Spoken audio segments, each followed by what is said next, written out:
This is my first recording of 2024, and the theme that I chose for the year was less. My guest today is the boss on the topic, totally the boss on the topic, Greg McKeown. Essentialism is the disciplined pursuit of less. It is exploring what is essential, eliminating what is non-essential, and making systems in your life on what matters most. One of my children, and then we took Eve to a routine physical therapy appointment, and she failed a reflex test. So there was this just serious free falling towards a coma and dying. Everything that had happened, and it was done now, not my parenting, but her childhood is done, and all the suffering she went through and all the experiences we went through. And I thought, did I miss it? Greg McKeown, everyone, listen to what this man is bringing. Incredible. We need to know that we are needed. We need to know that someone will be there for us. Welcome back, everyone. This is my first recording of 2024. A very essential, no pun intended, conversation for me because 2023 has been a bit of hoarding. I moved to a new place and I traveled so much because of the noise that happened around AI last year that by the end of the year, when I retreated back home, I realized I had so much in my life that I really didn't want. I need less. And for those of you who have been part of my membership on Stressable, we were discussing at the beginning of the year, the webinar around New Year's intentions and the theme of my year. So of course, my intention for the year is peace. I'm trying to find peace with everything that's happening in the world, peace with my achievements so that I don't kill myself trying to achieve more, and really peace with the pace at which I'm going. And the theme that I chose for the year was less. I need to have less. I need to do less. And my guest today is the boss on the topic, totally the boss on the topic, Greg McKeown, who published 2 books, both New York Times bestsellers, Essentialism and Effortless. One is to teach us that less truly is more, and the other is to teach us to focus on doing what matters, really, not doing too much, but doing only what enriches our lives. He is also the host of a wonderful podcast that I have been a guest on, so go look for my episode there, the Greg McKeown podcast. And truly an incredible thinker that I think makes a big difference, one that is essential for the start of my year. Before you guys walked in, I actually think we'll probably keep that bit where we were chatting before you walked in. We interrupted our conversation just to introduce Greg, and we were talking about books and how many books he has behind him, how many books I have behind me. And we were wondering what makes a book a success, a classic. And I said, I have a theory. So my theory for Greg, to shred it, is interestingly that books are a business of marketing. Bestsellers, interestingly, do not always happen because they're amazing. They happen because they're marketed really well. Because when you buy a book in the first week or the first few weeks of its publications, it's because you heard about it, because it was in the PR, newspapers and TV and so on. It's only those books that last the test of time, that over time keep selling more, that I believe succeed because they touched the reader somehow. So they recommended it to 3 more readers who recommended it to 7. And, Greg's books combined sold more than 2 million copies. I am humbled because I think mine combined sold probably 800,000 or something. So I will get to you one day, Greg. But yeah, it's but way past me. Most of them are word of mouth. That's my view. That's my theory. What do you think? Well, I mean, that in a sense, what you just said, like, has to be true. So, it is the net promoter score, even though we wouldn't use that language in any sort of ancient text or anything. But of course, it's whether people share and say, this is a book you should read. And over time, over, let's say, the Lindy effect suggests that the longer a book is in print, the longer it will be in print. So that's one mechanism for saying, well, that for trying to think through which books survive. So the longer you have survived, the longer you will survive. That seems to be pretty consistent in the publishing industry, but it misses the heart of the question, because the idea that, yes, the books that survive are the ones that people recommend, of course, must be true. But what the criteria is in each era for what books get recommended, it's not like anybody gets together and has like a formal process. Now, there's nothing wrong with this other than it's a mystery to some extent. It is. Why we have the classics become the classics. Yes, it's because people think they're classics, but what's the real decision-making process? And to give this a little bit of an interesting edge, I think, I just spent a year at the University of Cambridge, inadvertently was accepted into a doctoral program there. And I mean, I don't know, maybe we're on subject, maybe we're off subject, but I went to a library training there where somebody said in passing, well, listen, we're introducing everybody that's organizing the library right now. And they said, well, this person here is in charge of the decolonization of the library. And I thought, I didn't talk about it at the time. I didn't raise my hand or challenge or anything. But I just wondered about that. I sort of thought, well, what's the criteria now? That's an interesting role to take.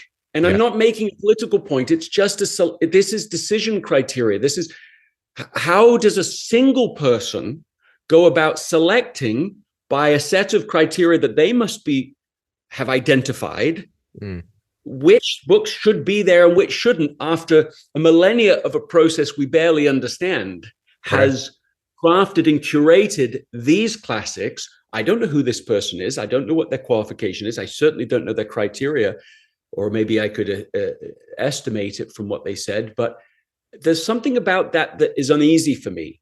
We need a collective. There's a collective process that follows in the selection of books, and I for one want myself, my children and grandchildren to have access to simply the best thinking as people think it was over a long period of time. That's what I want them to have access to, the best thinking possible through this kind of ambiguous process. I think this applies very firmly to our approach to life in general, right? I mean, in a very interesting way, that selection criteria of what has more worth and what has less worth is probably, when I was told by Tudora, my producer, that we're going to be talking, I was like, yes, I need to ask him that question, because it's quite interesting that, first of all, some of us, by definition, are hoarders, even if they have nothing, right? And some of us, by definition, are sort of aspiring minimalists, even if they're drowning in things, right? As I said, at the end of last year, I realized that I'm the latter. It's not like my home is a mess, but I used to, when I didn't travel as often, I used to every Saturday give 10 things away, right? So I would look through my home, and every Saturday I would give 10 things away. But I counted the number of Saturdays that I wasn't around, and I have to admit, I think my biggest bug last year is because I was setting up a home, and I had so few days. Yeah, so few days at home. I ended up, ordering too much from online places, right? So I would go like, I only have 3 days in Dubai. I am in London now. I need to get something to arrive to me before I leave, and then I order it, and then it's not perfect. I don't have time to return it, and so on. So I'm working through this. But what do you think makes some of us want to keep more, and some of us, burdened by more? Oh, there's so many things to unpack in what you just shared, as well as trying to answer your question. Let's do this. Let's just give a quick summary of essentialism for those that are new to it, so that we ground ourselves in that, because I'm already down this path of the books and all of those things, and I think they can all come together beautifully in answering your question too. So look, essentialism is the disciplined pursuit of less. It is exploring what is essential, eliminating what is non-essential, and making systems in your life that make it as effortless as possible to then execute on what matters most, on what remains. Yeah. And that's an ongoing process. So it's a disciplined pursuit. So this is a summary of essentialism. And as you rightly say, it can be applied across the board, across physical things, and also across the commitments in our lives and what we give our time to. Yeah. And so, coming to this question of why do we hold on to more, or why do we want to eliminate more? I mean, I think it's all about attachment, and there's a range of attachment. I have, for example, one of my children, it feels really emotionally attached to almost anything that comes into her life. Any little thing she can feel. It's almost like she has she's extremely sensitive to animals, for example, almost like a Dr. Dolittle. She has literally brought home baby squirrels before that are injured, and like she notices animals everywhere. No, she's extraordinary, and I feel like a similar thing goes on with the things in her life. So she feels attachment to them, and so it's almost like things become personified for her. And so the idea of getting rid of things, she can do it, but it's a much more emotional process than it is for me. And so I think it's to do with it's your attachment to things. And I don't see it, by the way, as inherently good or bad to be attached. I mean, you could take essentialism to a place that it's no longer essentialism by just becoming so detached that you say no to everything and eliminate everything from your life. And sometimes you see people doing this when their spouse has died or something, and then they just get rid of everything. They purge everything, and suddenly they've thrown out all of the photographs and all of the things that really do actually matter and would matter for generations. They just are expunging everything, purging everything. Well, that's not a very helpful place. That would be like something called noism, and that's very different than what I'm suggesting with essentialism. So I think that it's what we want is to be able to not be tricked. We want to, there are a series of heuristics that exist in our minds that can trick us in our selection process. So one of them is the endowment effect, and that suggests that we value things more simply because we own them. And so with my daughter, that's very strong. For some people, they, as I say, they could maybe do with a bit more attachment and connection and understanding why something could matter for generations after them. So there could be growth on both ends. But the endowment effect is a generally positive heuristic. It means we look after a home we own. It explains why nobody in the history of the whole world has ever washed their own rental car. You don't own it. You don't value it in the same way. And so what we want is not to be tricked. How do we avoid the trick of the endowment effect? We might say, how much would I buy this item again now if I didn't own it? So we release ourselves of the pressure of ownership and say, well, would I go and get it? And would I take the time to get it? Would I pay the money to get it? Or do I only value it simply because it already belongs to me? And that's a very helpful heuristic, both in physical elimination, but also in commitments. Hold on, because honestly, as you were saying this, like a zillion items in my head were like, no, I wouldn't, but the reason why I do this is because I despise waste. But that you're going to be my therapist. Oh my God, I am exposing myself here. So I'll give you a very good example. I mean, I'm a very good handyman. Like I'm a very good carpenter. I do mosaics. I do anything with my hands. I do very well. And so I love my tools. Man. I need you in my place, Mo. Yes, absolutely. We can help each other out. Plumbing, I do very well, but it annoys me. So let's not do plumbing. When I look at my tools, right? And, Mm-hmm. even my supplies, like, certain screws or certain nuts and bolts or whatever, I keep them for decades because I say, why throw them away? I'm eventually going to need them, right? And in reality, I never need them. And whenever I need them, I try to search for them. I don't find them, so I rush to the hardware store and get new Right. ones, right? And so the attachment here in my mind is just simply because they're there, and I don't want to waste them. Is that a Yeah. bad thing?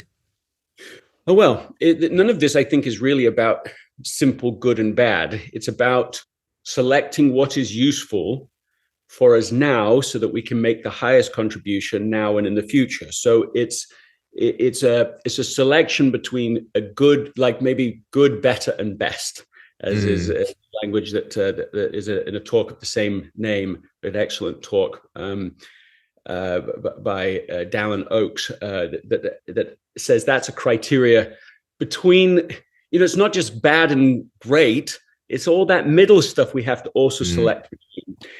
And so let's take your example of these tools and the screws particularly. So for anybody listening or watching this, maybe their thing isn't tools, but we all have a closet, and most people's closets get overstuffed over time. Yeah. And there's this moment, it's a sort of magical moment, almost a mysterious moment anywhere, where they're fed up with the state of affairs. They go into the closet, they take an item off the shelf as if to get rid of this thing finally. And in that moment of taking it off the shelf, that's the mysterious moment. They look at it and they think, well, just like you with the screws, well, and you already articulated, but I want to underscore it. There is a selection criteria being used there. And the criteria, the default criteria for most people is, could I ever use this possibly in the future? Maybe. And that's so broad. That is, the answer to that question has to be yes. It is possible. Exactly. And possible. It's like, I have this one little diaper that, is still clean from when Aya was 1 year old. And, who knows? Like, maybe somebody will visit me and they'll have a child. And, I'm joking, but, that's if you open it up, there's always a yes. Right. And so what we're hopefully examining here is that there is a decision process taking place, and there is a criteria being used, and most of the time criteria is invisible to us, and so we're just living our life making decisions however we make them. But as we start to get below, like, the iceberg at the top, that's the actual decision, but how are we making it and how are we thinking about it underneath, we discover, well, my goodness, that criteria is so broad, we will never say no to anything. And look, if somebody's happy with the way they're making decisions, like if you're happy with the state of affairs with your screws, with your tools, great. I mean, you don't have to change just because there's a different way of making decisions. But if people start to feel overwhelmed with the screws of their life, overwhelmed with the closet that's overpacked, or of course, this is all metaphorical for the commitments we make and the overcommitments we make and the too many things we do. If people start to feel the effects of non-essentialist decision making, then it's time to look under the surface of the water to the iceberg below and to say, well, what criteria do I currently use, and what would I ideally use if I could select it thoughtfully? So somebody might say, they might say, well, have I used this item of clothing or this item, this screw? Have I used it in the last 5 years? Okay, if the answer is no, maybe you eliminate everything that you haven't used it for 5 years. And somebody's closet, they could say that even more extreme. They could say, okay, in the last year, have I worn this? They could use the question, do I love it? Is it, the Marie Kondo question, does it spark joy? And goal, I suppose, of essentialism is something like, can we use selection criteria that are more extreme than the norm of our time, so that we can discern between the essential and the merely good, or the merely, well, I already own it, therefore I keep it criteria, so that you shift it. I mean, I sometimes use the idea of the 90% rule as a rule of thumb. You say, we want only those things that are 10% or above important. That is the essential, the very important, so that there is room to utilize those things and invest in those things. Because whether we're talking about the closet that gets too full, there's a limited amount of space, or more importantly, the closet of our lives in which we have this pathetically short amount of time on earth, this just truly minuscule moment. My hypothesis and position is that we have enough to do in the 90% and above activities to fill the remainder of our lives. And therefore, every time we say yes to something that is simply good, like a 60% item, or, every time I get distracted on social media, which is like a 10%, it's like not important, it's unimportant, I am robbing myself from the time for what is truly essential. And that, I think, is something like the burden of life, that you can't make a trade-off free choice. And it's also the magic of life too, because once you embrace it, which essentialists do, they don't just acknowledge the reality of trade-offs, they embrace it. They in a way, an essentialist, we learn to love it, because we suddenly say, my goodness, look at the influence I can have on my life. Look at what I can design. I literally can design through trade-offs a life that really matters, in the same way as I can select the clothes in my closet to the point where everything in there sparks joy for me and really fits and works. And there's something almost ritualistic in a good way of going into it and feeling that sense of selection and choice. A life, similarly, it's a bit more messy in life, but similarly, we go, no, I can make trade-offs deliberately and increase the probability significantly that when I get to the end of my life, I will be able to say, I did what mattered. I can't even tell you how well that landed with me. I mean, in a very interesting way, we all love the Marie Kondo question of, does it give you joy, right? But the question really is, yeah, in a way, everything gives me a tiny, minuscule, like tiny bit of joy, right? And when you say, no, hold on, you want the 10% that matter, okay? And it's not just joy, but matter here is, I meet 10,000 people a year, right?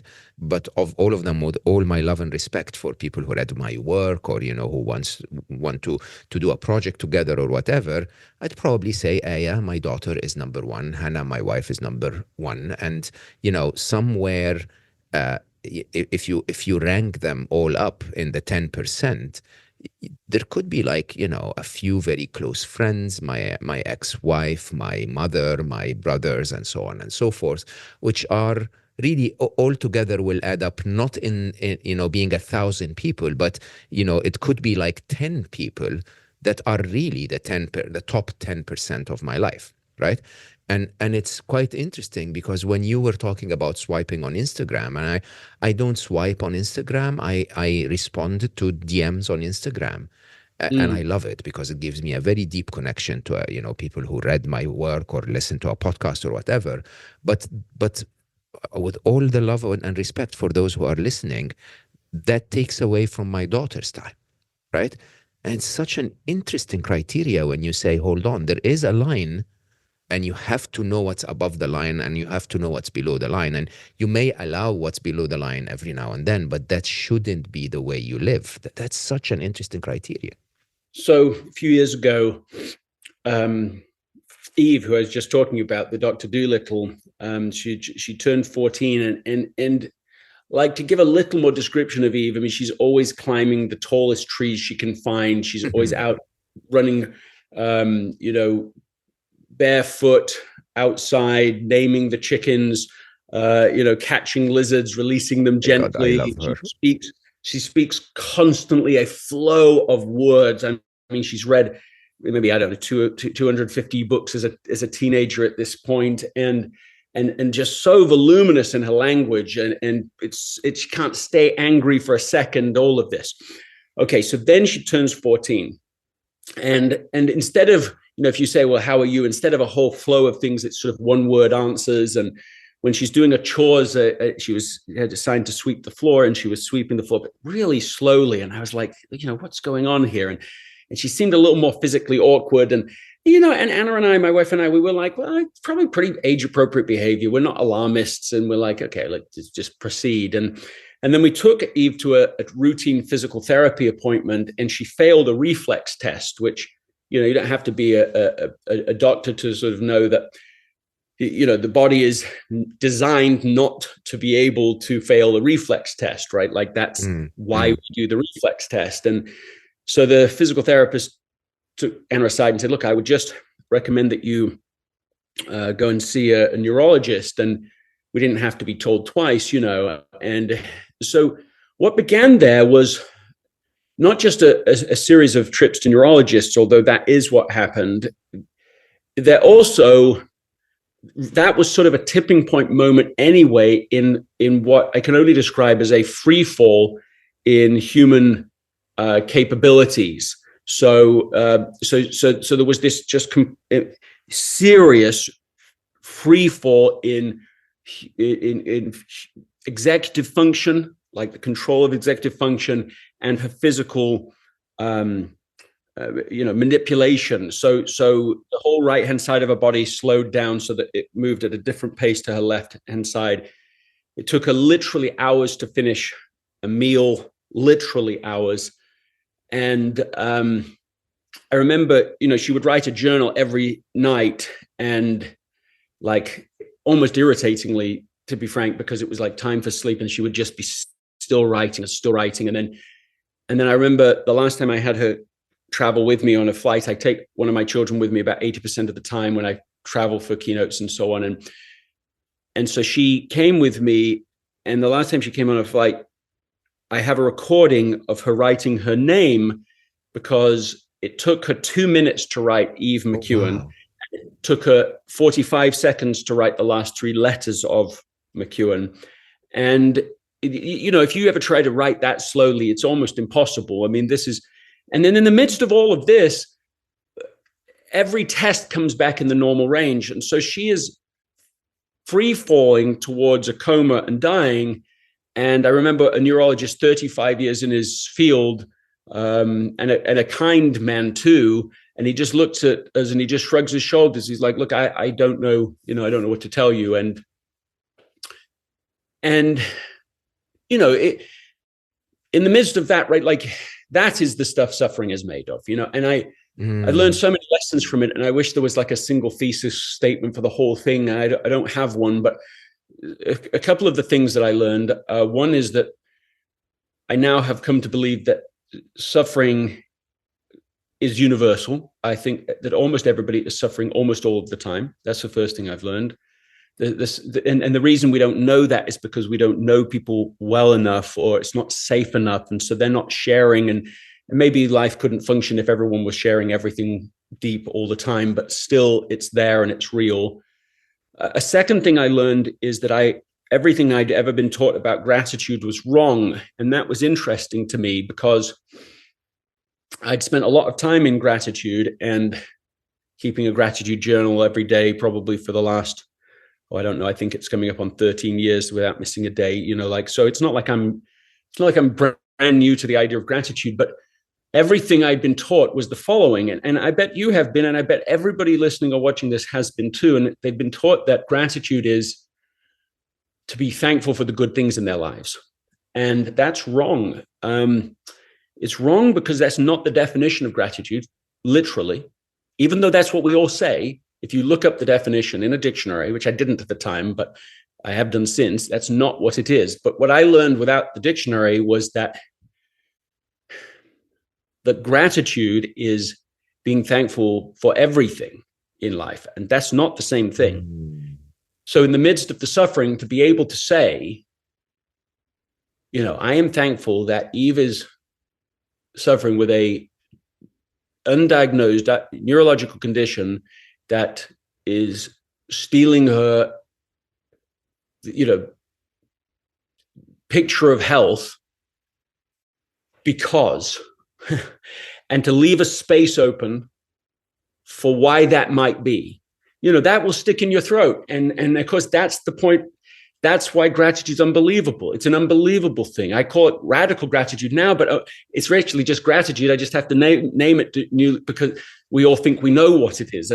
And so what happened in that moment, being able to do that, is that it opened up the possibility. And we've heard this phrase before, but this idea that maybe this is not happening to us or even to Eve, but happening for us and for Eve. And that changes your state immediately because, that's what you've got. You've got suffering or you've got purpose, that there's meaning. And that's it. I don't think there's another choice. You that's your choice in every moment. And that had a material advantage because it helped us to, as Joseph Conrad wrote in The Heart of Darkness, to remove one's wavering foot over the cliff. And we were able to sort of remove our wavering foot over the cliff of that suffering or hopelessness and imagine that there was meaning in this. And that state allowed us to make better decisions and to not be so consumed with any of the rabbit holes we were going down. And that led to the meeting of the one person, I don't know, the one person that could possibly have done anything about it, which was a researcher in child movement disorders who had a 9-month waiting list. He suddenly freed up. A month went by and we were able to meet with him. And it only occurred to me literally last week, this very specific part of the story that I'm sharing here, that so he comes into the room with a whole team of people. They analyze her, they read all of their, I think they've already read her reports, but quickly reviewing them. And he did something. He said, okay, take this medicine. We're gonna treat you right now, like micro treatment, take this dopamine.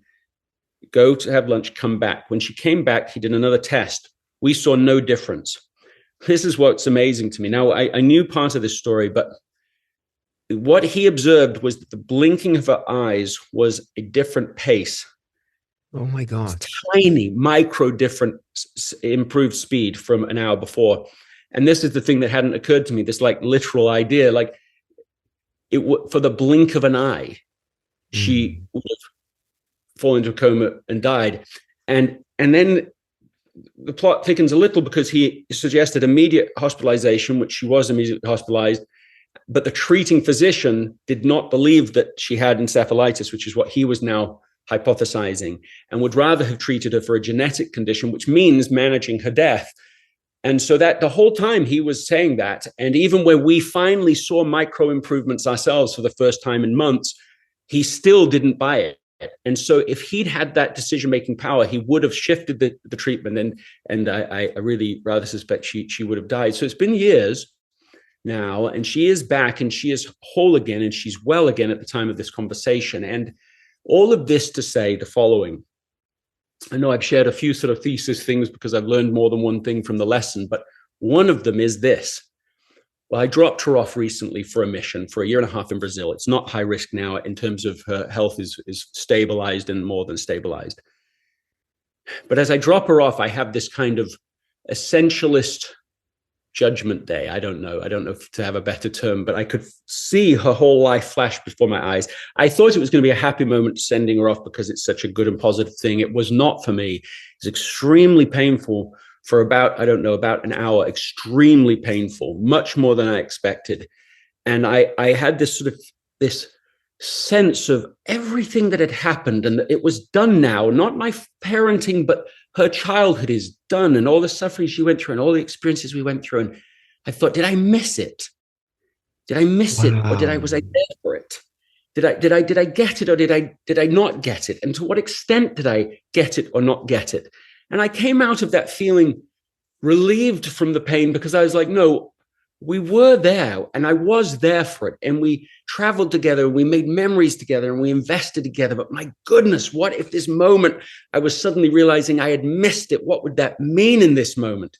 And the other thing, the final thing I learned in that, this crescendo experience of learning is that life is not divided into relationships of 1x, 2x, and 3x. They're divided into relationships of 1x and 10x and 100x and 1000x. And my relationship with my wife, Anna, and with my children, these are the 1000x relationships. Now, there are 100x and there are 10x, and all the x's have a place, and they all, because all people matter, people are certainly the primary criteria to evaluate other decisions in life. Relationships are the very point of life. So there's things that are less than 1x important, right? Like all maybe the social media, or maybe just worrying, or I don't know, any number of things that you could say are truly non-essential. But there are a few things that are exponentially more important. They are the 1000x's, and they are the test to me of like life itself. Can I live in such a way that I can have deep quality and quantity experiences that are emotionally connected, deeply close, safely attached? This to me is as close to the test of life as I have been able to imagine or articulate. That's really the final lesson that the experience with Eve taught me.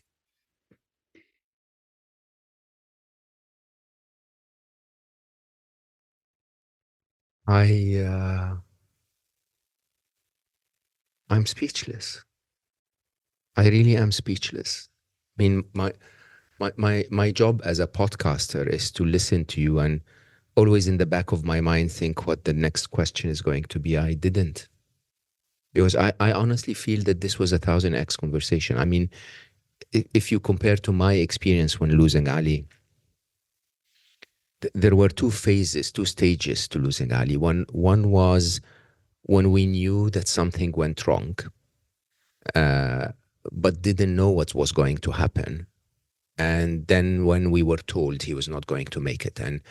And quite interestingly, it was harder when we didn't. I mean, I think most people know by now that both me and my ex and my daughter and all of us as a family have a very clear definition of death that doesn't believe that Ali is in a bad place. But that wasn't it, because we still miss him. We still want him in our life. He was really the pillar of our life. But that struggle of not knowing where he was going, what will happen, was probably the toughest 10 hours of my life. And you had to go through that for years. The interesting, my God, you hit my heart when you said, did I miss it? Because you know what, when you're, I hope Eve will be a grandma, and you will hug her when you're in your 80s, and she will be wonderful all her life. When Ali left, when you lose him, you hate what you missed, right? So I remember vividly Nibel, my ex, sitting next to me around a week or so after Ali died, and she was holding a photo album.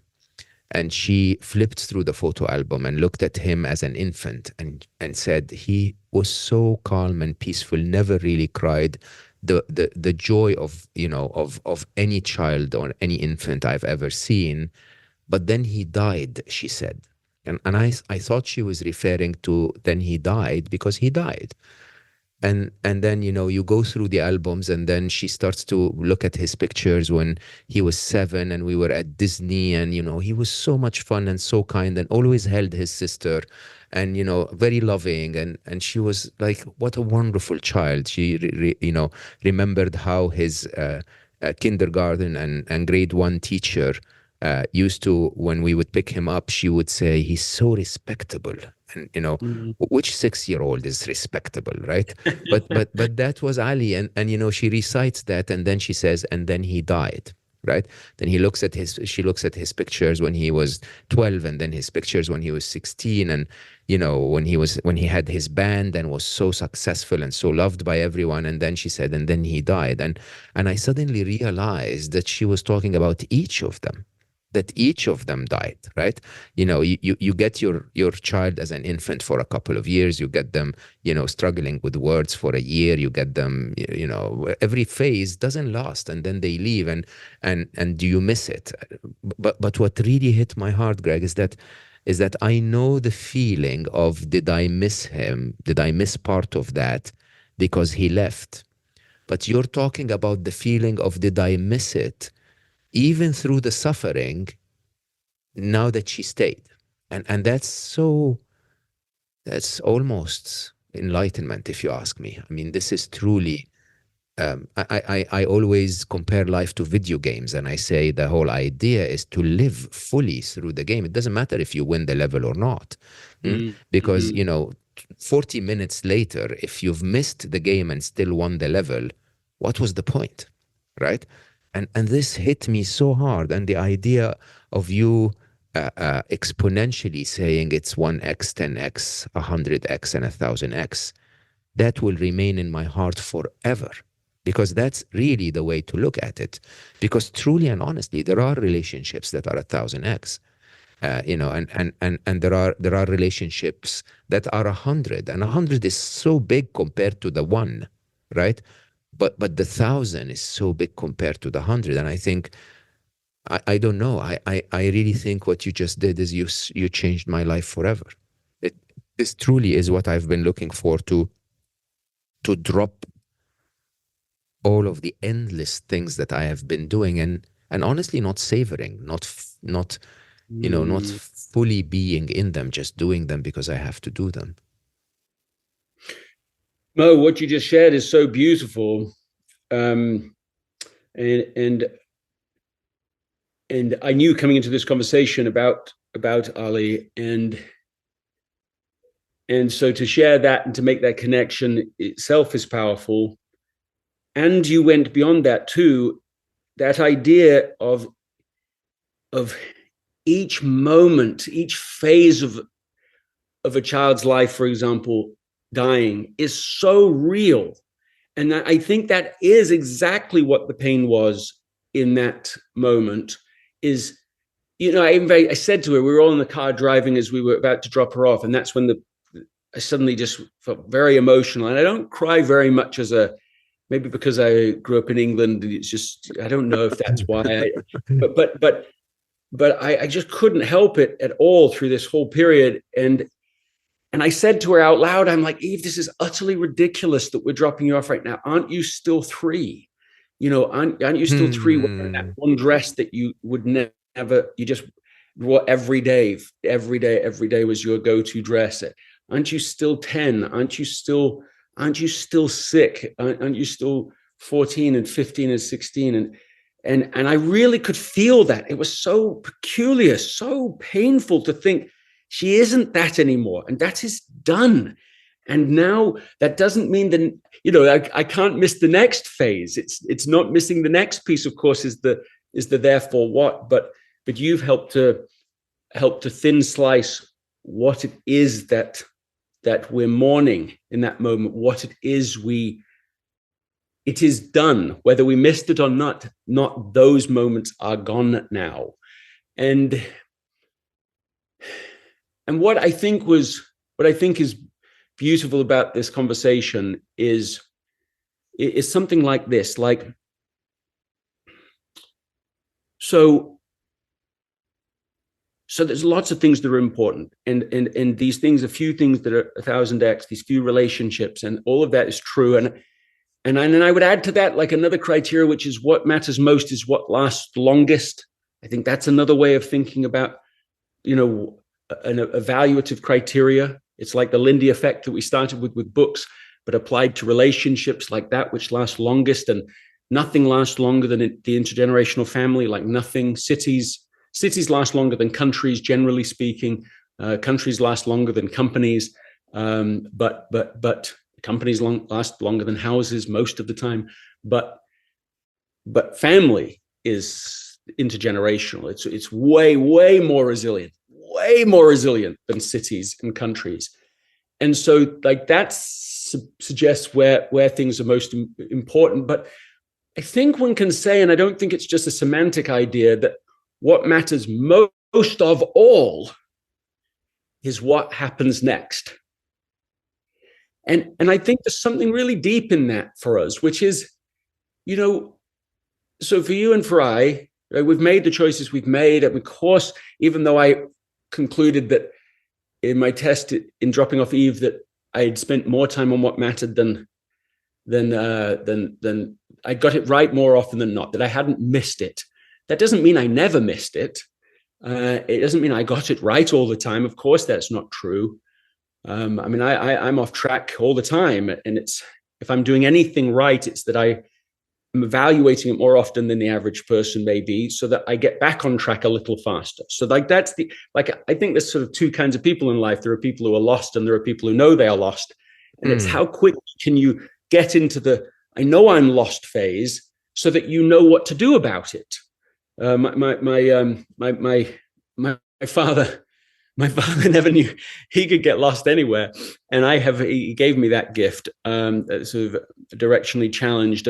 But I remember distinctly as a child that we would be lost and he would say, I feel it. I feel it's down here. And I learned that he didn't feel, I don't know what he felt, but he directions. That's yeah. Don't trust that. Yeah, exactly. But of course, the thing is, as soon as you admit you're lost, you know what to do. You know exactly what to do. If you're lost, you stop, you ask directions pre-GPS. So GPS, okay, you stop and you put the directions in. In our lives, it's also true. As soon as you admit you're lost, you go, okay, let me sit down and think. It might not be easy to do, but let me ponder it. Let me look at my life. Let me pray. Let me meditate. Let me examine. You know, we know what to do if we admit it. Now, all of that back to this idea that what matters most is what happens next. It's like everybody listening, you and I included, all of us, we have some regrets. We have things we ought to do differently. The gift is this next moment. We get to choose again.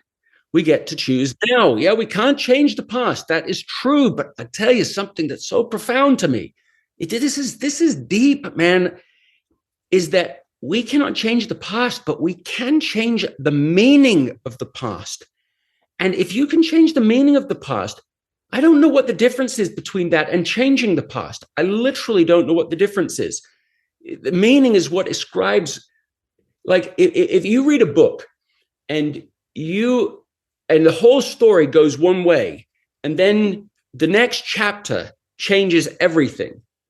And the person you thought was good was bad, or the person you thought was bad was good. You know, everything changes before as well. The whole story changes. And so it's what you do next that matters most.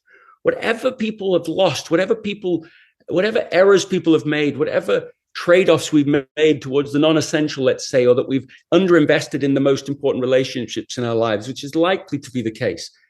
It's what we do now, next. What do we do in the next moment? The now has been measured. It's like been measured. It used to just be sort of a philosophical idea. We all live in the now, but now has been measured in a variety of ways and by psychologists, not least of all. And they found that there is a sort of neurological measurement to it, and it's about between 2 and 3 seconds long. That's what we mean when we say now. And so we all live in this perpetual 2 to 3 second moment where we have memories and so on that conjure a sense that the time moves forward and is long and all of this. But we live in this micro thing. And what do we do now, right now? How can we make a new trade-off? How can we start a new life? And that is, to me, an empowering part of this story. I think this is profound in every possible way. Also, by the way, I think it's profound when you said you can change the meaning of the past. Again, on Ali's story, and I know it sounds almost as if I'm trying to tell myself something to feel better about it. But think about it this way. I know for a fact that Ali left our world to trigger me to do what I did with my life, right? I know that for a fact. But it's not a fact. It is not. I mean, when you really, really think about it, I could say Ali left our world to torture me, or Ali left our world because the surgeon made a mistake, right? But at the end of Soul for Happy, I basically said, when nothing is certain and nothing ever is, you might as well choose what makes you happy, right? There is really no way you can put this through the scientific method and tell yourself, no, by the way, through mathematics and scientific proof, it turns out that Ali did not leave to launch me on my mission, which helped millions, tens of millions of people find happiness, right? but there is also no way you can scientifically prove otherwise, right? You cannot prove for or against it. So you might as well look back at the past, like you look back at Eve's story, and you say, you know, gratitude is to accept all of life, including the struggle, the suffering, the joy, the brief moments when there was chocolate, and that small moment when you bit the pit of the olive and it hurt your tooth, right? All of them are experiences. All of them can actually be interpreted into something I can be grateful for. Yes, because this is it, right? Like in that moment, in this now, it's meaning or suffering. Yeah. Oh my God, that's so profound. Again, man, dropping those words listen, people, everyone listening, please. In this moment, it's either meaning or suffering. That's so profound. If you're looking back at a negative experience, you can either find meaning in it or you'll just suffer. And so I mean, I do think in the sort of this, in the final analysis, you have to make up your mind. I don't know if it's even making up your mind. That's not quite right. You have to detect that there is meaning, or you don't detect it, and you will be left with suffering. Like, those are the choices. Those are the preconditions. Now, you can deal with suffering in another way, where you can try to, which is to numb it, and that really, I think, is ultimately the path of the non-essentialist. Like in a kind of extreme way, that's what the non-essentialist is doing, is they're saying, I can immediately numb the sense of suffering or the sense of being lost, that I can just immediately, I mean, that's the promise, right? If I go onto YouTube, so let me maybe YouTube is my social media, one of my social media vices, right? And the promise is that you can go and immediately get something that's exactly, through an algorithm, has been designed to be most grasping to me, most immediately consuming, and not satisfying, not happy, not meaning, none of those things, but that's the promise of it. And so you can immediately alleviate your sense of suffering, at least pretend to, distract yourself from it. And so that's sort of, that I still think is the path of suffering, because it leads to what has been called, it's not my terminology, I can't remember who said it, but the dark playground. You the whole time, this is not the way. This is only keeping you from what you will find again as soon as you stop doing it. And so I really do think it's sort of, it's like this, that is the choice, right? And it is pre, how would you say this? Yeah, I don't mean predetermined like in an eternal predetermination sense, like a religious terminology. I just mean, that there is something deeply in our biology and our psychology that means these are our choices, suffering or meaning. And so when I think about essentialism in this higher sense, let me take the conversation here. I think about how foolish so many of the philosophies of the last 40 or 50 years are. I'm going deep into this right now, but like, let's riff on this. So everybody listening knows Maslow's hierarchy of needs. Even if you've ever taken any introductory course to psychology, or none, if you've ever read almost any book on psychology, anything, you've seen this hierarchy, Maslow's hierarchy of needs. It's utilized everywhere. And at the highest point of the hierarchy of needs, he wrote self-actualization, which is a little more than this, but it's pretty much achievement ethic. It's what do I individually want to achieve? And the thing that's interesting to me about that is that's wrong, is not the highest human need. But what's interesting is that that's what he thought. He thought that was wrong. So before he died, and it's far less well known that before he died, he wrote a final book. And in the final book, he updated Maslow's hierarchy of needs, right? So he changed what was at the top from self-actualization, like achievement ethic, to self-transcendence, which is, it's all about living with a higher sense of purpose and meaning. And it's also embedded in there the idea that you can become truly unified with somebody else.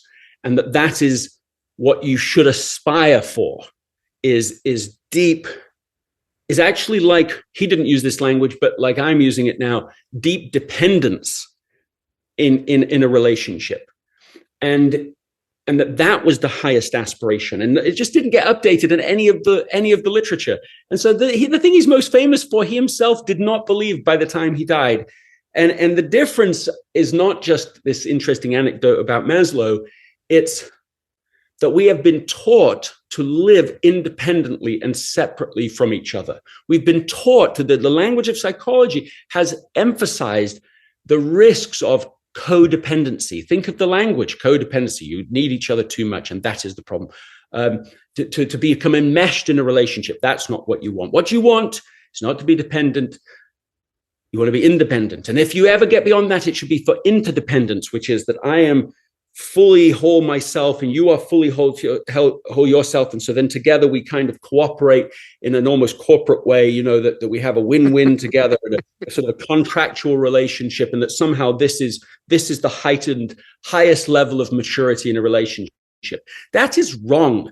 That is actually wrong. We have data, simultaneously data has been created starting with Bowlby, and he I know that I'm riffing a long time on this now, but forgive me. So Bowlby was an English. Well, he was raised in a gentleman's home and an Englishman, and he was allowed to eat dinner with his family once he turned 11 or 12. Well, not eat the whole meal. He was able to join them for dessert, and he went to a boarding school after that. And the reason that, like, the norms of the gentleman class as it relates to children was directly related to this kind of thinking about what makes a healthy, mature relationship. If you were emotionally connected with your child, you're going to raise namby-pamby children who can't cope in the world. And that affected not just behavior in families, but in policies too. If you were to drop off even a 2 or 3-year-old child at a hospital, they would go in alone. You would leave them at the doors. If you were allowed to see them, it would be for 1 hour per week. And Bowlby became a psychologist eventually, and he was able to articulate what was wrong with all of this thinking. And he was the one that created attachment theory. But that attachment theory is also now, even after he died, has been researched. Perhaps 1,000 items of academic literature has been written on this, and how it applies to adult relationships. He wasn't even alive to see that work. But what we know now is that this idea of independence or self-actualization is as wrong as it can be as it comes to actual happiness. What we need is to be, as not my term either, but effective dependence. How different that is than what we've been taught. We need to need each other. We need to know that we are needed. We need to know that someone will be there for us, emotionally connected, and that these things, there's like a crescendo of all these ideas, because that's what a 1000x relationship looks like. That's how important it is. But then you need to invest so that you really can rely on each other through absolutely whatever comes. Greg McKeown, everyone, this is him. Listen to what this man is bringing. Incredible. Honestly, incredible. I think, one of the most interesting debates I always have, Greg, is that sometimes we identify a problem and we try to solve it by solving the wrong problem, right? Mm-hmm. That idea of, when a couple is dependent and they become needy and jealous, and when a child is dependent on the parent, and the parent will think that 15 years from now this child is never going to be able to do anything on their own, and so on. The answer is, no, reject dependence. while the actual problem has nothing to do with dependence. The actual problem is if there's too much of something, it's because of a symptom or a cause that's not in the core of the relationship. The core of the relationship of a child and a mother is dependence. This is how it's supposed to be, right? This is our nature, really. And for you to say it so bravely, just begs the question: is your definition of essentialism then that this is all about human relationships? That none of the jobs that we chase, none of the money, none of the things that we buy, not even the experiences and the trips that you can post on Instagram, that what this is really all about, the most essential, the 1000x, if you compare across categories, is human connection. Yeah, it is, but that's an evolution. I mean, it is inherent in essentialism. I mean, when you actually, if somebody reads the whole book and they were looking for that, they would find that at any time that I'm giving an illustration of trade-off, that is how I would express the trade-off. I not fell short. I deliberately chose not to get too specific as to what I thought was essential, because I thought, look, that's sort of in the eye of the reader to grapple with. But in the preceding years, or the years since writing Essentialism, and the research and writing I'm doing now is explicitly on this. It is well, let me summarize it this way. Like, let's say we live in the loneliest time in recorded history, which is, true, right? The data isn't really ambiguous about this. And it's getting worse, right? We've digitized the world on a promise that you can digitize everything that matters, and it still works, right? It's like the line from The Social Network where the character playing Zuckerberg is saying, look at this, my goodness, I'm a social outcast at Harvard. I'm not socially savvy with people, but my goodness, if I digitize it all, then I can still be popular and cool and connect with everybody. And we even use that language. We adopted the language of connection. Hey, let's connect online, and as if it's the same thing, and we know, I mean, it's not only is it not the same thing, and that doesn't mean there isn't a place for digital connection. I'm not a Luddite about this, but the idea that it can replace that it's equal in quality to the relationship in our home. I mean, I just had on the podcast, the president of Microsoft, Brad Smith, just on the podcast just recently. He wrote a book called Tools and Weapons. And he's sort of saying, look, technology can be a tool or a weapon, right? And at least he admits it, because my experience in Silicon Valley for the last 15 years is that it's really rare that someone will, because everyone's drinking the Kool-Aid of whatever company they're a part of. It's like they only ever express the asymmetric bet. This is all going to be upside, and it's true for Google, it's true for Facebook, and it's true at Apple. And I've worked with all of these companies and many times. And it's not like I think they don't do good, but the idea that there's no downside is so preposterous. And he said it this way. He said, for like 100 years, he said, we have made it easier to connect with people that live a long way from us at the expense of connecting people who live closest to us. And the idea that trade-off is happening is self-evident once you hear someone express it. And so when I just think about this non-neutral environment that we're living in, and I have come again to hate my phone. Like, I really just hate it. I hate having it with me. I don't want it, and it's so complex because there are so many forms of utility that are embedded in it, and good things, and I use it for good things too. But I just have awakened to how seriously it disrupts the chance of that safe attachment, emotional connection, deeply rewarding relationships. It is, I think, actually anti that aspiration. And so in order to try to increase the probability that I have that in my own home, I literally am putting my phone away far more, and for hours at a time, and just leave it. And it's just we've got to get to a life where those non-neutral actors play a very small role because they're not incentivized to help me achieve that goal at all. They're incentivized to have me consumed at the other end of the importance 100%. spectrum. 100%. I mean, so this, what does this mean to purpose in life that goes beyond human connection? Like, you know, listening to you teach me the exponential nature of relationships. You know, it's a no-brainer that in my mind, you know, I'd probably put my daughter and Hannah, and you know, I'd put my mother, and I put my, you know, close friends and so on. I'll put those in the 1000x. And Okay. you know, I'll put you in the 500x because I really need to talk to you more. But I love it, Mo. I love it. That's so yeah, kind. but the question is this. The question is, if you know, if you want to simplify the mathematics, that simply means I shouldn't be doing anything else. Honestly, I shouldn't be writing more books. I shouldn't be, you know, recording this podcast. I shouldn't be, you know, working on anything related to artificial intelligence, because honestly, if it comes to my selfish uh, joy, if you want, I know my 1000x, right? So how do you strike a balance between that? I mean, where does the line reside? Where, you know, is it primacy and recency? Is it, you know, is it I fulfill this first and then the leftover time I allocate to something else? Is it a ratio? What do you do?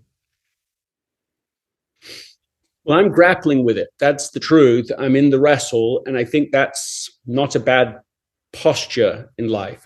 Is to be wrestling with it, rather than just going along with whatever is the default norm of our times.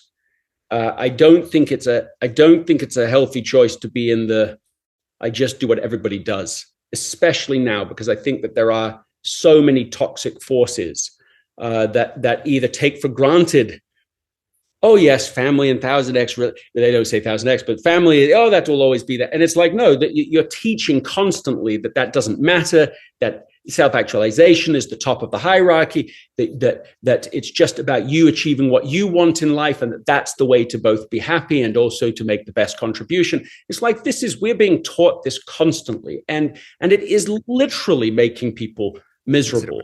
I heard someone, go ahead. No, please, Mo. I didn't mean to. No, I was saying miserable while you were saying it too. Yeah. Yeah, because somebody said this recently to me, and I've started doing research to sort of, in a sense, back it up because I want the academic research behind it. But they said psychologists have found that there's no difference between misery and thinking about yourself. And so they were suggesting that it literally loads on the same statistical axis. In other words, that the relationship is identical. Is literally the more you think about self, not reflecting about how you're doing in life, but just being self-oriented, selfish, self-centered, narcissistic eventually, like that this equals misery, and that they're just the same thing. And we have now data. I just was listening to an interview with an author. I can't remember the name of the author, but he's gone back and they finally have enough data to show that starting in 2012, which is really sort of where the social media and smartphones collided in a sort of a new way. I mean, of course, when the iPhone first came out, there was no social media attached to it. There was no apps attached to it. So what it was designed to do is, of course, very, very different than what it's become. But at 2012, they can show that from that point, the suffering, particularly in adolescent girls, the depression, all of this is directly proportional. And of course, all this social media, we talk about it being like, I mean, who designed it? My goodness. And what was the criteria? And what did they believe about the world?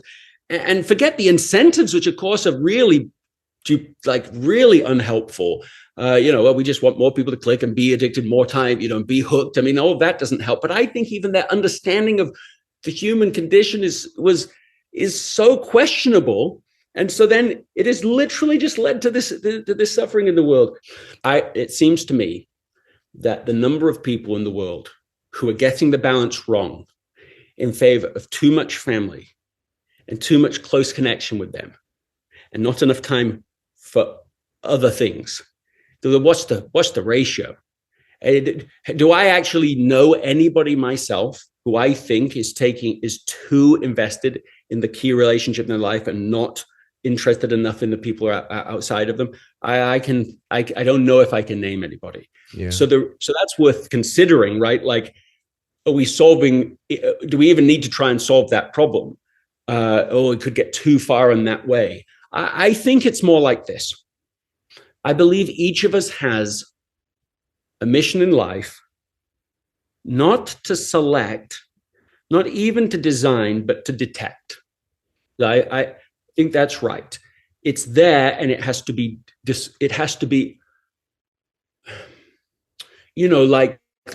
the marble thing, right? Cutting away the marble, and then the masterpiece is there. Like, it's there. And we have to start saying no to the things that we go, well, it's not that, it's not that, it's not this, it's not the other. And then our real mission unfolds. And do I think that includes more than the 1,000x relationships? Yes. I personally do. I feel great mission to be able to reach out and impact people beyond that immediate core. So I think the answer is yes. For a start, mathematically, if you could impact 1 million X's, then that, of course, adds up to a lot of importance. And they themselves are part of their own families, and they have responsibilities there. So if I can help people to be able to invest in what matters in their own world, that makes a big contribution. Nevertheless, if I ever get to the point, I'm just talking about me, nobody else.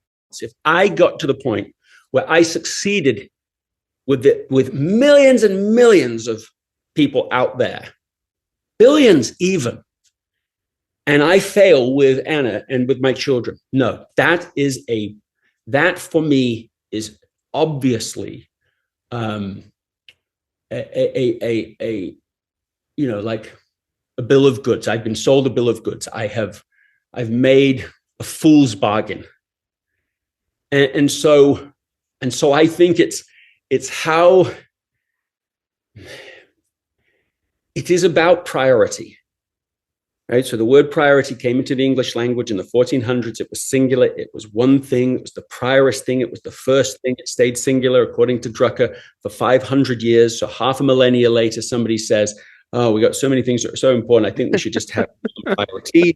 Let's just add an S and confuse everyone. Honestly, though, and I don't even know what the word means now, because how can you have very, very many, very first before all other things, right? Like, the whole point of why the word is so useful is that it helps you to what's the priority.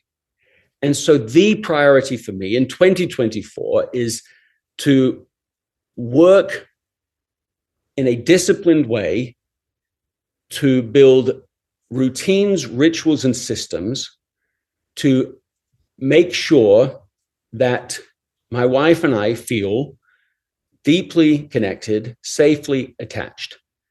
And from there, of course, our children from that relationship, because that's the most important single thing that we can do to help them also feel safely attached to us. And that's the priority for me for this year. And does that mean that we won't have this podcast conversation? No. When you get the priority right, when you get the perspective right, things fall into their proper place, and you know at the margin what you'll do, so that if there comes a point where I go, okay, my wife really needs me, or even my child really needs me, and I have this commitment on the calendar, I can get rid of the commitment.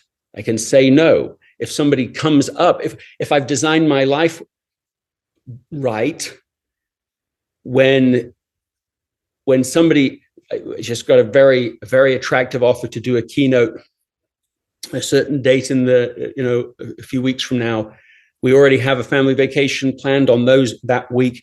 The answer is an easy no. It's an easy no, because it's something already built there, so that you're protecting those relationships in the future, so that you're not just reactively making the decision along the way. That's what I'm trying to design. If I can design the system right, then there's still tremendous opportunity to make a difference to other people outside of the 1000x relationships. You know, you in a sense, you move into a sort of mentoring role where you say, well, listen, this is what I'm learning. I've got all these things wrong. This is the things that seem to work. Let me share so you can learn on the cheap and design and detect a life that also really matters. So that's kind of how I'm thinking about it.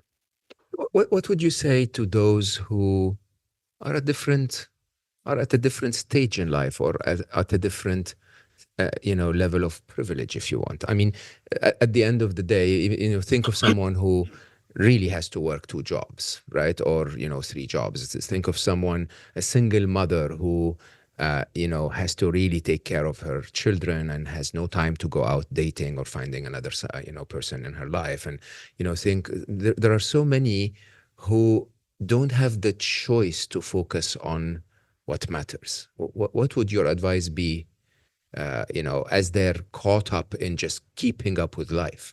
Well, the first thing I want to say is just like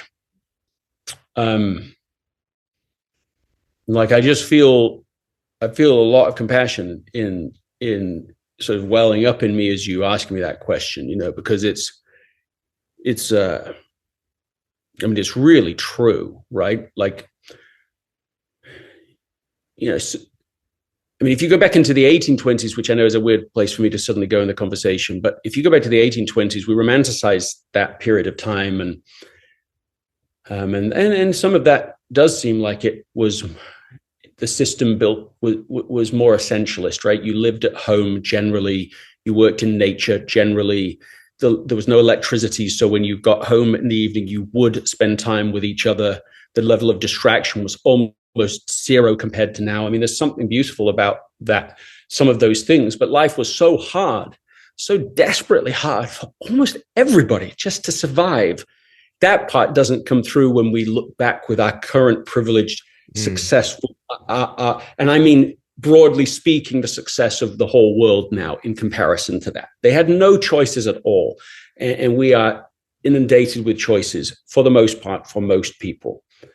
Now, so life has been, surviving was everything before. We are in a new era, but there's so many people who struggle to get the food on the table, to pay for a roof over their heads this week. So many people living paycheck to paycheck. I once coached somebody who was terrified of losing her job all the time. And she was really competent. And so I was surprised by it and was like, okay, well, unpack it with me for a bit. Like, why the fear? You've kept the job already for years. You're competent in it. You're devoted to it. And she said, look, what came out, she said, my parents aren't living. I have no siblings. I'm not married. I have no children. I have no extended family. I really don't have much of a community. There was no church. She wasn't going to a church. She wasn't going to to any religious community. She said, I'm living paycheck to paycheck. If I lose my job, I'm like 2 weeks from being homeless at any one time, and there's nobody there for me. That's how she felt. Okay, so that's who you're talking about, right? Or at least somebody. It's many people like her. In those situations, I feel that what's essential becomes very different. Yeah, I mean, maybe, because so there was a study that was done in urban cities, and it was of single mothers, and it was asking them what their life was before they had a child and afterwards. And what they found was that is like universally across the research is that they just described that their lives suddenly became full of meaning. Their suffering went down. Their sense of belonging increased. Like actually, even what we would describe, and for good reason, to be a really difficult circumstance, to be a single mother in an urban area, like what sounds tougher than that? And yet the meaning sort of made this significant shift in their. That was like suddenly not having to think about self all the time and the exhaustion of that, and to be able to devote to somebody else itself was tremendously helpful. And so I think that what's different isn't what is important. I think what's different is how that gets manifest, right? So like when my children are young, Anna and I are spending all this time, I mean, Anna more than me, but like we're definitely team players working together too. You know, you are feeding each child, actually feeding them, you know, putting the food in their mouth. You are like, the activity is different. I don't have to do that for any of my children now. So the activity has changed, but not who's important hasn't changed, just behavior.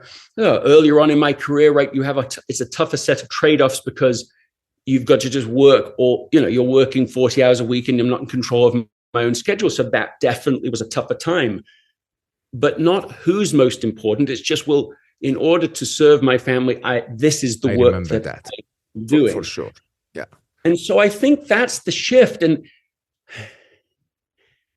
I didn't write Essentialism or Effortless because I think the world, like, you don't write a book, like, let me just talk about Effortless for just 1 second to make the point. You don't write a book called Effortless because you think the life is effortless. You write it because you acknowledge that everybody almost all the time is suffering. And is there a way of thinking or operating in the world that will be a little less hard? You know, that it doesn't have to be hard all the time. Yeah. And so really, I feel like I have primarily written these books for the person who feels most disempowered, the person who feels most desperate, that they feel they don't have the choices. They feel like they have to do everything they're doing, that they don't have, as I say, a sense of choice. This is who I wrote it for. It's not like those people are the afterthought to me. Yeah. I mean, in a very interesting way, I think the, you know, so of course, because of what I do, I get a lot of people, you know, I'm so honored that they trust me with their stories and their struggles and their suffering. And, you know, it's quite interesting because you said two things that I normally say not so eloquently, but, you know, it's either meaning or suffering, I think is very important to understand, right?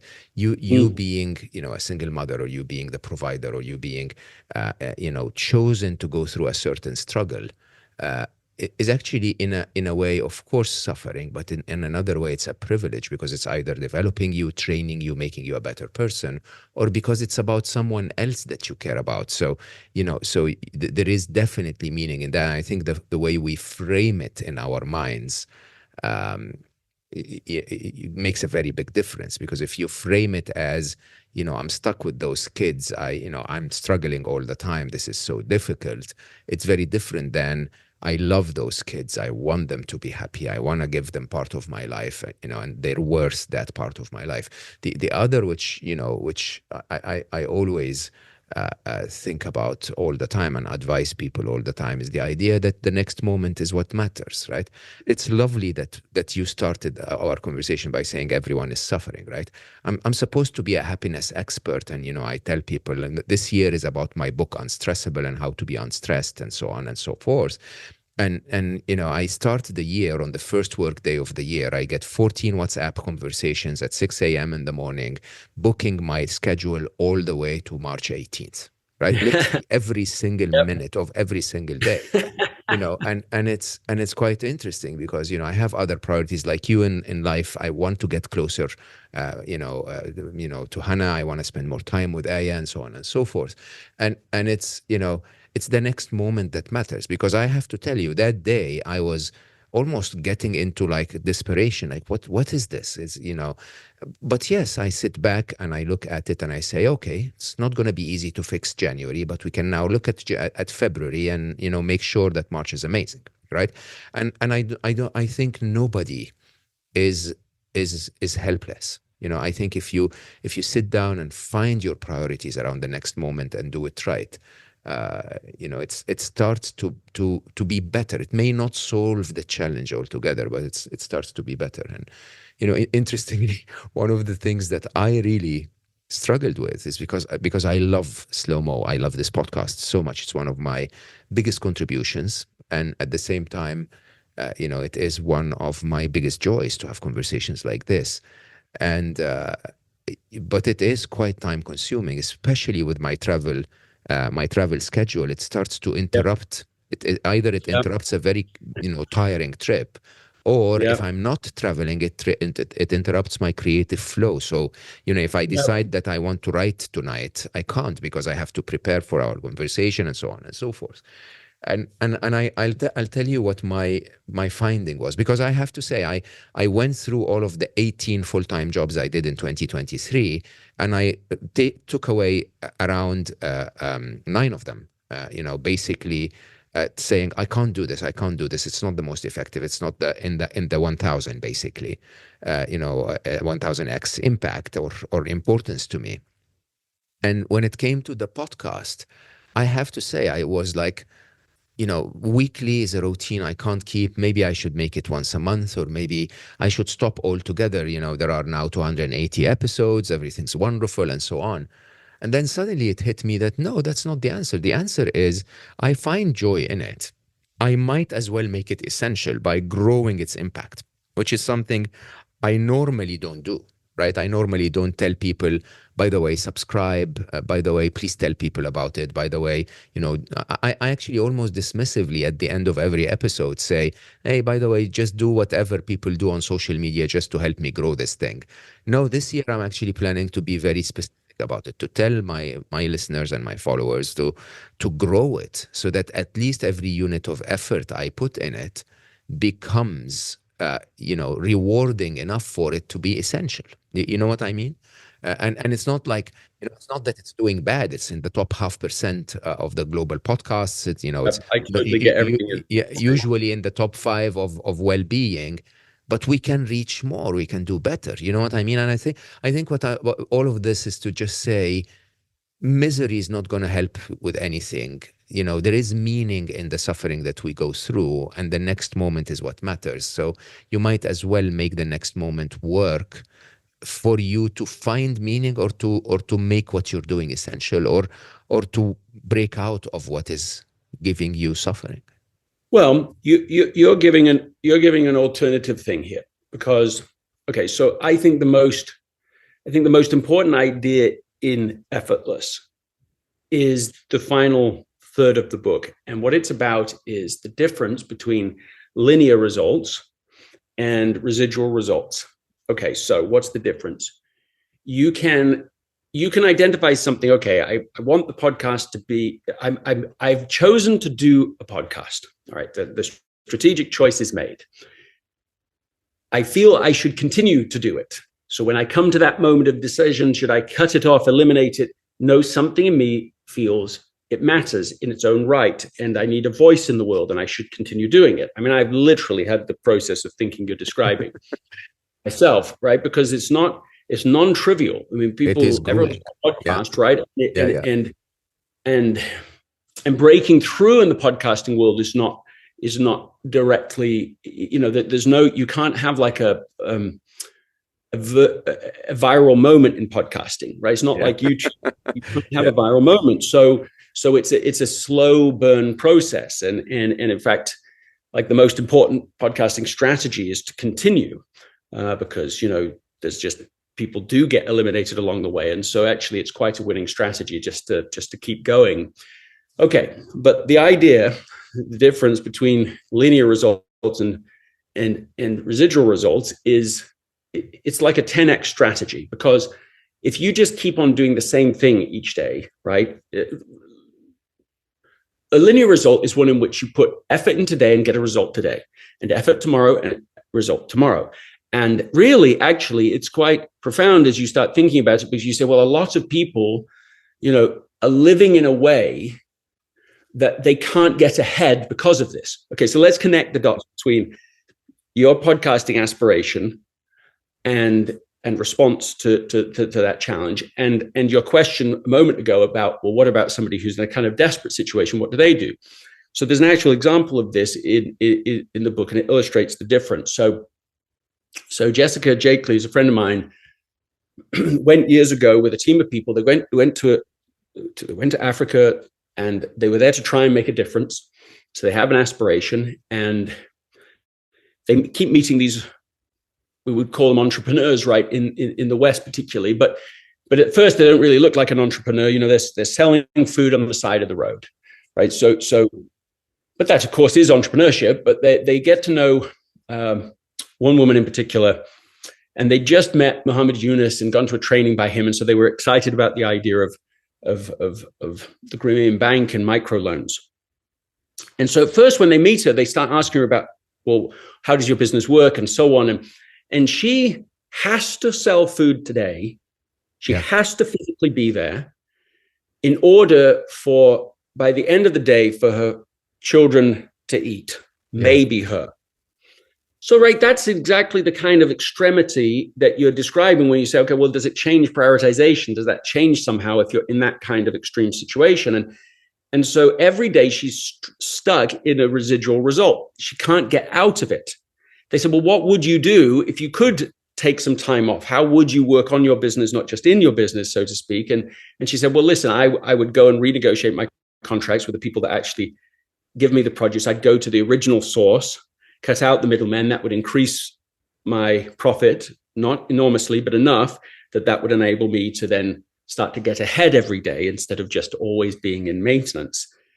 And so they said, well, how much would that cost? And they work it all out, and it's a $500 thing. And they're about to just give her $500, but then the Muhammad Yunus thing comes in, and they say, okay, well, maybe we can give you this as a loan.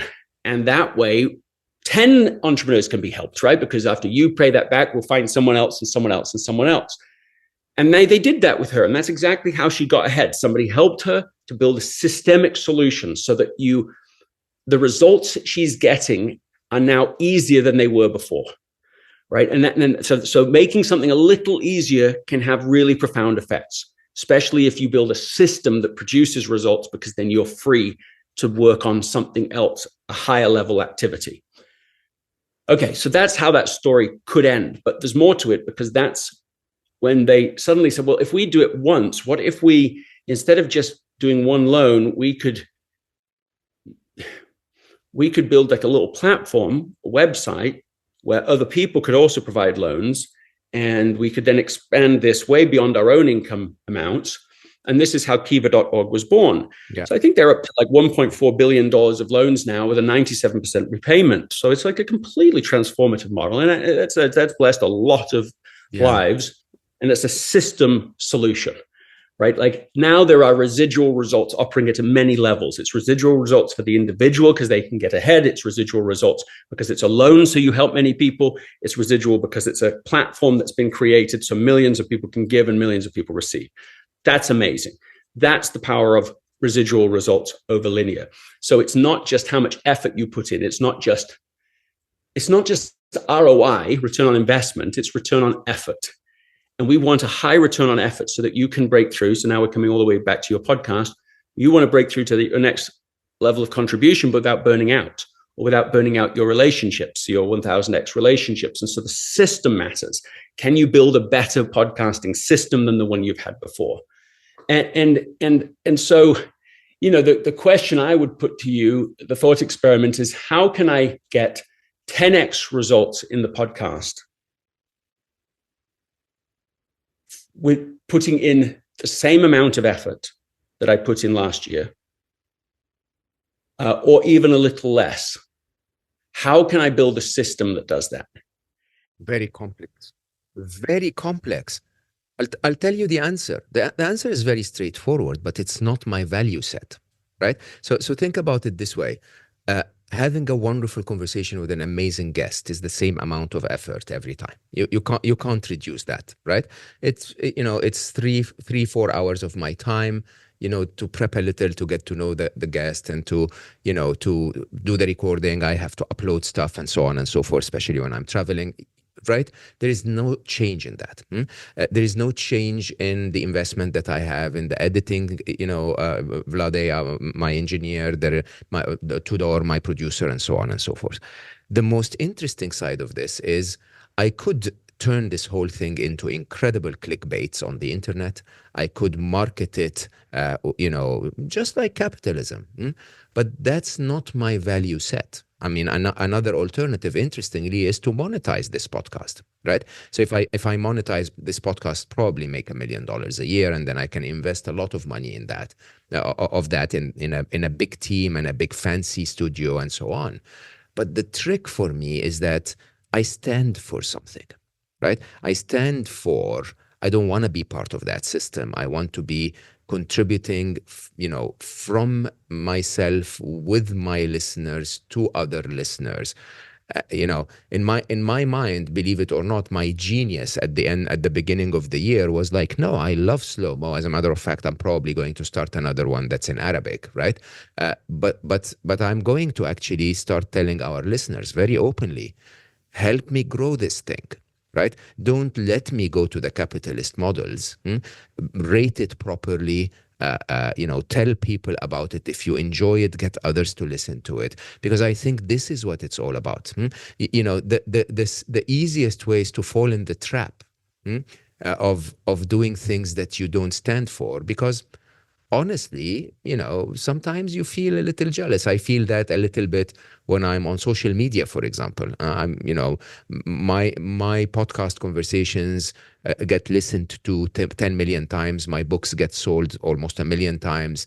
And yet my followers are 142,000, right? And you start to go like, okay, so should I shake my hips a little? Because if I shake my hips a little, I'll get another 140,000 for my hips, right? And the truth is not to get another 140. The truth is to be true to your values.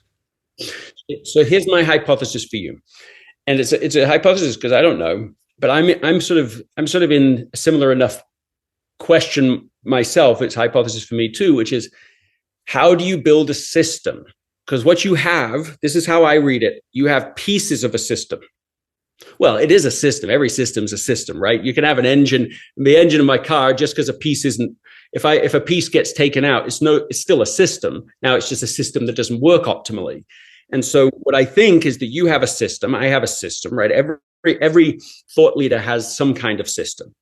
And of course you want the whole system to be operating on the values that you hold. You don't want a system that violates the values, because then it's some other person's system, and it could be self-defeating because it takes away from what you care about. Fine. Using within that set of values, can you build a system that works in a more integrated way so that there's a dynamic equilibrium between the pieces? In my own work, I feel like I have done, I don't know, I'd give myself like a B or something for the effort I have put into building the system, right? So you write a book, okay, that's one thing. You write another book, okay, so you have the books flowing like you do, so you've got that working.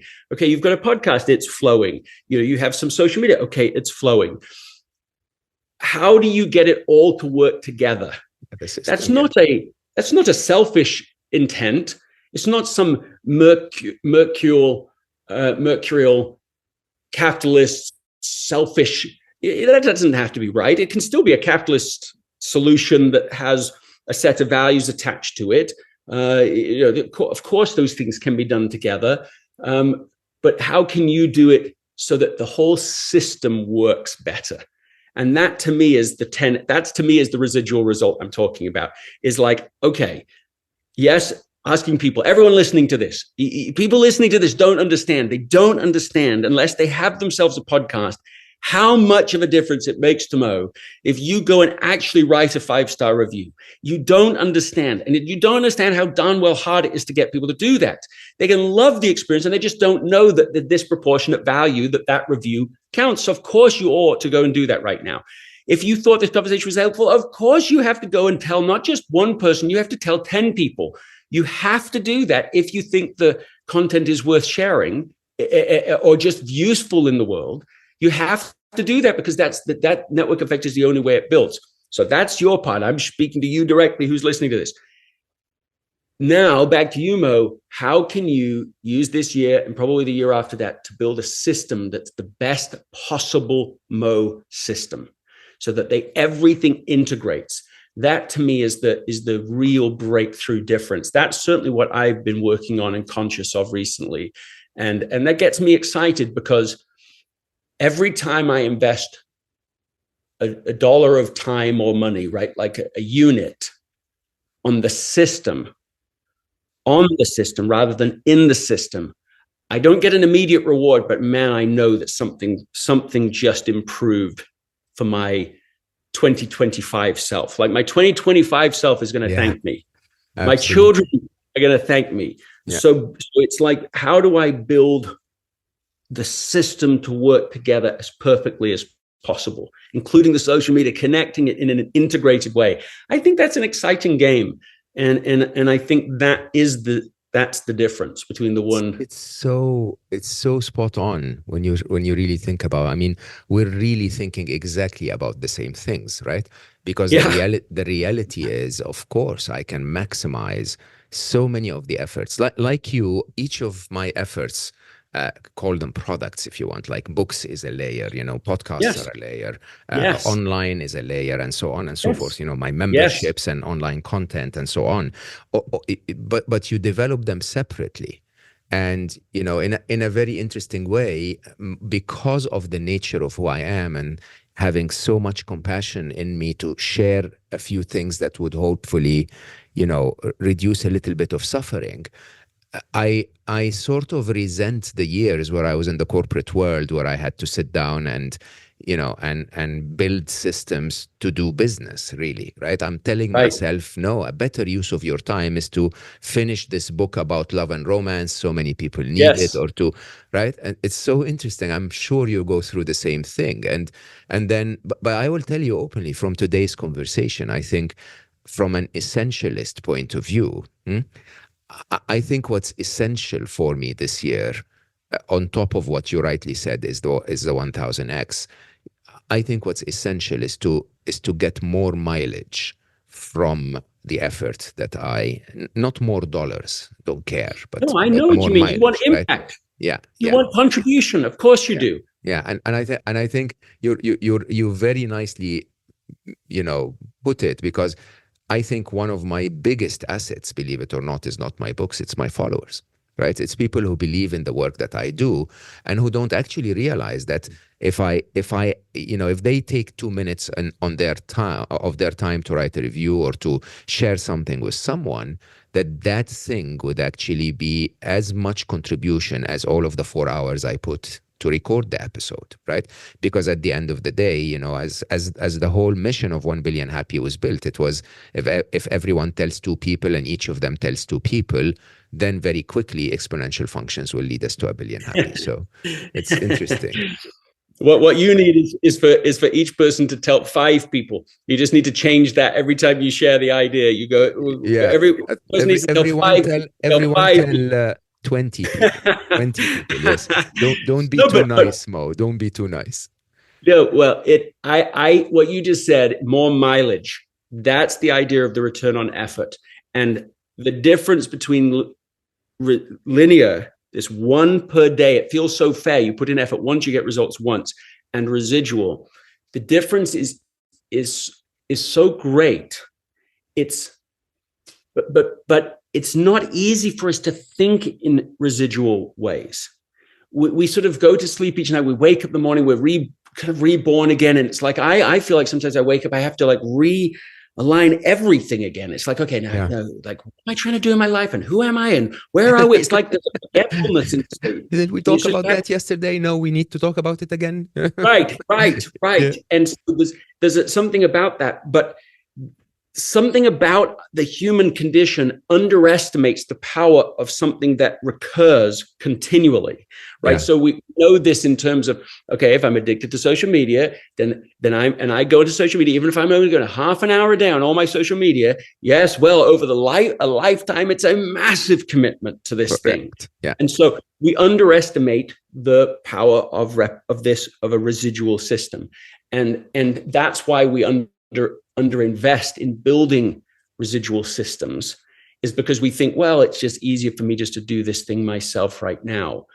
Like, for example, you just said, okay, so I'm going to suggest to you to record a very specific thing that goes on the end of at the very beginning of every single interview from now on. You record it once, you're really thoughtful about it. what the incentive is to the person listening to write that review, to be able to share with people. Like, you think about that very distinctly one time. You design it one time and it becomes an absolute default at the beginning. You create it every single time. You never think about it again. That's the kind of thing I'm talking about. So you design it very well once. You don't even have to repeat it after that. It's already on repeat. There's I think, tremendous power in that kind of, that kind of leverage. Well, we've covered a lot here. We did. This was amazing. I'm very grateful. I really have learned so much. It's so timely. Interesting how the universe, God, whatever you believe, sends sends you the information you need when you really put it out there and say, I need it. So yes, this is the year of less. This is the year of focusing on the 1000x. This is the year of mileage. This is the year of essentialism. I love your work. I think you're amazing. I really am very grateful for what you shared today and so openly. I hope Ava and everyone of those that you consider 1000x will always be happy. You've touched me so deeply, and really, I'm sure, touched so many of our listeners today. Thank you so much, Greg. It was really wonderful. Thank you, Mo. And for all of you listening, wow. I know I normally cut conversations short when they are this profound because I ask you to go back and listen to them. This time, somehow, I decided to prioritize myself over you. I was enjoying it so much. I said I'll keep going, and you guys can cut it down into 2 episodes or whatever, or listen to it again. I think there has been so much learned today. The idea of the exponential difference between what matters and what doesn't matter. It's not that it's something matters at 1x and something at 2, something matters at 1x and something actually matters at 1000. And I think that differentiation really puts what's essential in mind. The idea of suffering or meaning, that really stuck with me. The idea of the next moment is all that matters. I think really that could change a lot of things. And when you're thinking about the next moment, don't just think of survival. Don't think of just linear, I need to go and do the same thing again the next moment, but think perhaps of a way to make the next moment exponentially better by building systems and having residual value created. I loved this conversation very much, so I'm going to say it very openly. Please make this podcast worth my effort by sharing it with others, writing the 5-star reviews, like and subscribe, and hit the little notification button on YouTube. Do whatever it is that you have to do just to please help me share it with more people. Whatever you do this year, I always said 2024 is going to be pivotal in so many ways. It's going to not be an easy year, but it's also a year of transformation for many of us. So whatever it is that you're doing every week, take a little bit of time to slow down. This is the time where you make the decisions that speed you up for the rest of the week. I love you all for listening, and I will see you next time.